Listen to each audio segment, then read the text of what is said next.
Umeona kuna utofauti wowote kucheza nje na mechi hizi za ndani? Hii ni mechi ya kimataifa, kwa hiyo siwezi kuongelea utofauti ule. Hii ni mechi, mchezo ulikuwa mgumu kama mlivyokuwa mnauona, lakini tulienda mapumziko tukasikiliza maelekezo ya mwalimu nini anatuambia, na maana tuko kipindi cha pili tulibadilika uchezaji.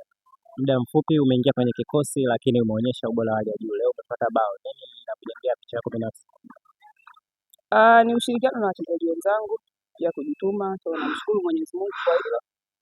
Tunajipanga kwa ajili ya mechi inayofuata. Mara baada ya kuingia, mwalimu alikwambia nini? Na maana ulipoingia tunaona mabadiliko makubwa ambayo ulienda kuleta katika kikosi. Mwalimu aliniambia nikafanye kazi yangu hapo, nikafanya kazi yangu.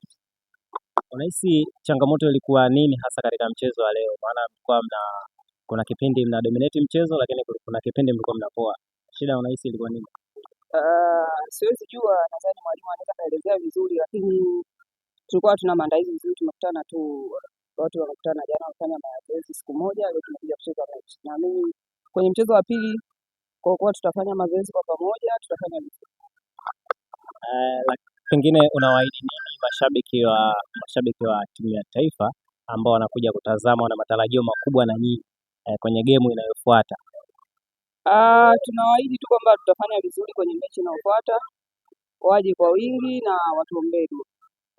Pengine umeona kuna utofauti wowote kucheza nje na mechi hizi za ndani? Hii ni mechi ya kimataifa, kwa hiyo siwezi kuongelea utofauti ule. Hii ni mechi ya timu ya taifa, ile ni ya klabu.